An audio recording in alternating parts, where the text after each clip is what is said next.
What's up, everybody? Welcome back to another horrifying episode of the Center Beacon. Happy Halloween, let's set the mood. Ooh, that's nice. So, get ready for an action-packed... Dang. Comment if you jumped at that, subscribe if you peed. Alright, we are here to take a look at Update 3.3 that went live on the Android platform just the other day. We are going to look at the good, the bad, the ugly, like my face. Just kidding, I'm not that ugly. This is how disgustingly busy I am. I sadly had to copy and paste a screenshot of the update notes from the app itself. I didn't have time to type it all out. So we are going to read through these, and then I'm going to show you some clips that will hopefully give you an idea of what's going on in the 3.3 update, what's good, what's bad, what I like, what I don't like. This will help the folks on iOS because y'all haven't got the update yet. So let's get started. Alright, first up in 3.3 we have the new Halloween event, which starts October 26th and runs through November 13th. Please check out the official War Robots YouTube channel for an event guide narrated by yours truly. Team Deathmatch is here, for better or for worse. There's some good with this, there's some bad, and we are going to unpack that a little bit and get into that a little bit later in the video. We are also going to talk about item enhancement.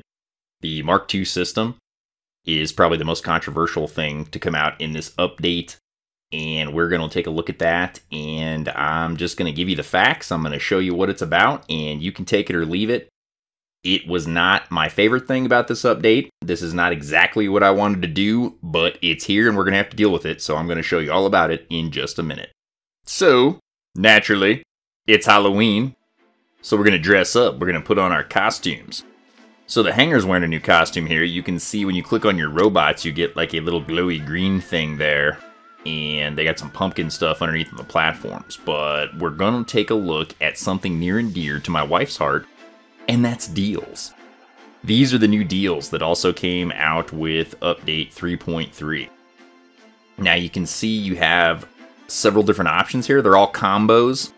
So you're going to get components of 2 different items for one price. And it's either going to be gold or workshop points. Now, some of these are good, some of these are not so good. They rotate day to day, so I would definitely check back each day. Some are better than others. I've done a couple of them already. I know there's been a lot of complaining about how hard it is to get dashbots, how hard it is to get the new content. Well, some of these are pretty decent. Like that one for 3,800 workshop points, you get 1,430 Scourge components. You're well on your way to a Scourge at that point. Just in 2 days of deals, I basically got halfway to a Scourge. So I spent a little gold, I spent a little workshop points, and got halfway there. One of my clan buddies also used these deals to get about 1/3 of the way to a Haiichi over the last couple of days. So I really think this is going to go a long way to alleviate a lot of the concerns that free-to-play players or nearly free-to-play players had, that it was going to take like 9 years to get a Haiichi or a Dashbot or an Inquisitor or something. I really don't think that's going to be the case now. Let's take a look in my storage compartment, and you can see what I have done over the last 2 days. You can see that I'm almost halfway to a Scourge. Yeah, the Inquisitor stuff's going to take a while, but those deals for 1,430 components are rotating around, so make sure you check back with that frequently and buy the ones that pop up for that, because that's the best deal going currently. Save your gold for now, because we're going to talk about Mark II items here. And you can see to start the enhancement for any Mark II item, it's automatically going to cost you 500 gold. So if you're going to redo all of your weapons and bots, you're going to need a lot of gold. You're also going to need a lot of silver. This is one of the things that came out that I was not super crazy about. I did not really want to re-level all of my stuff, but this is what they're doing, so we're going to have to adapt to it, because there are players out there already who are running fully maxed Mark II hangers of bots and weapons. A couple things to note here on Mark II weapons. You're going to want to level these in the background. Don't level to Mark II level 1 and throw this thing on your robot, because it's going to be weaker than its counterpart at Mark 1 until it hits level 11. You can see right there at the bottom, level 11 finally supersedes the old Mark 1 level 12 for damage. So you're going to want to put them in the background, put them in the hangar, the garage as it were, level the thing. Once it hits 11, then load it up on your bot. Now, just like in the old days when we were all first leveling up to level 12 trying to max out our hangers, I still recommend leveling your weapons first and then the robots. Don't sweat the maxed Mark II hangers. It's gonna happen. We all know plenty of guys and gals who kill it with level 10 and 11 Mark I stuff versus fully maxed squads prior to the Mark II system. So I really don't think this is any different. I've run with plenty of guys before Mark II that were running level 10, 11, and they were doing just fine. It is going to be more difficult, but skill will prevail in the end. And after you level your stuff and you get it back up to a competitive level in the Mark II system, you're going to be just fine. This isn't the system that I personally advocated for, but it's the one we got, and I am going to make it work.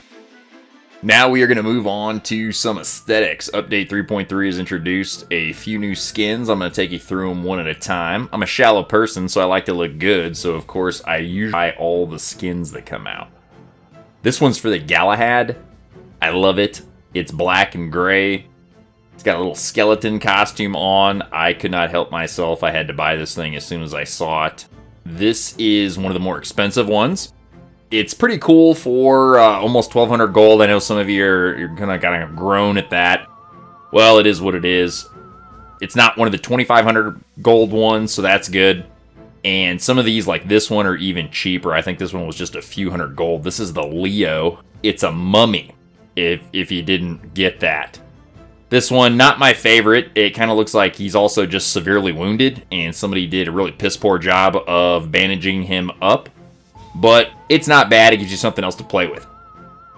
This one was awesome. I really liked this one. You can see all the eyes up there. Obviously, they turned this thing into a spider. It's black, so I love that. This is the Rogatka. I love this one too. Again, we don't have a lot of black robots necessarily to pick from. This is kind of a matte black with some green ghostly splashes there, some ghostly flames. I love it. I still haven't maxed my Rogatka, shamefully. I can't wait to do so. We are now going to turn our attention to Team Deathmatch that came out with Update 3.3. So, Team Deathmatch is a mode where instead of trying to control territory with beacons, you are basically trying to score points, outscore the other team, by destroying their robots. You also do not want to sacrifice one of your own, because if you do, if you drop it, if you ditch it, you give the other team a point. So it's a little bit of a different pace. I know there are a lot of complaints about the camping that goes on in this mode, because basically it pays to hide. It pays to use long range. The RDB, as you can see in this clip here, is a great bot for maps like Dead City Power Plant, because it gives you the ability to make big hits, but then get out of the way of incoming damage in order to preserve your bot. You want to run stuff that's going to give you good survivability. My buddy up there with Ansel Lancelot is also another good choice for this mode. Got a lot of durability there. Sacrifice a little bit of firepower, but you can stay alive for a long time in those things, and that is key. So you can see the scoreboard there. We're winning 5-4. And I think I'm going to get another kill here in a second. I think this was a Bulgasari coming around the corner on me. We were able to splash that guy out of there. Now you see we're up 7-4. So that's the trick. Now there is a timer, so you can't just really lay back and hide the whole time. If you get behind early, you are going to have to eventually push forward and start to try to get some kills. Now, if you caught some of my test server videos that covered this mode while it was in development, you'll notice between test server and live, they changed the spawns. So that way you can't spawn all over the map like you could on test server, which was a little bit too much like Beacon Rush. It really made for a frenetic and crazy game. There was really no up or down to like the map. So they've changed that to where you can kind of only spawn in a couple places now on your side of the map for the most part.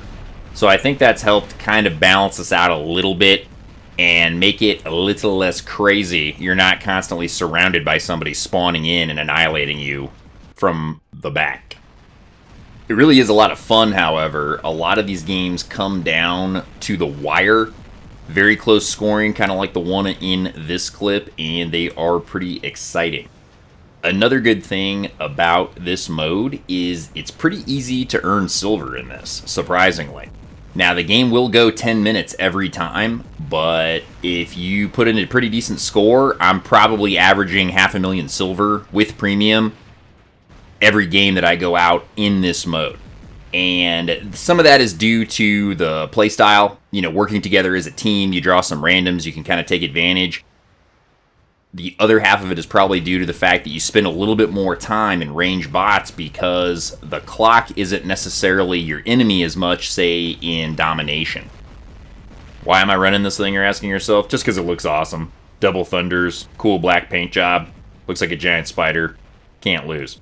Okay, so now we are going to talk very quickly about random mode. I've been saying this for a while, but when you split the same player pool into domination, beacon rush, team deathmatch, and custom games, they're not going to be able to support queue times and matchmaking with all those different modes in place. So we unfortunately have random mode to deal with. Not my favorite, but it is what it is.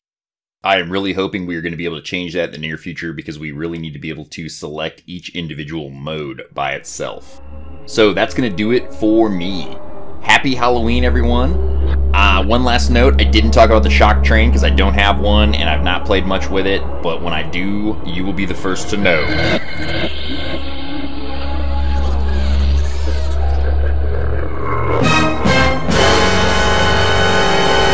Oh, I got you again. Did I get you?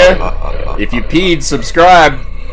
That's it for me. As always, I will see you next time at the Center Beacon.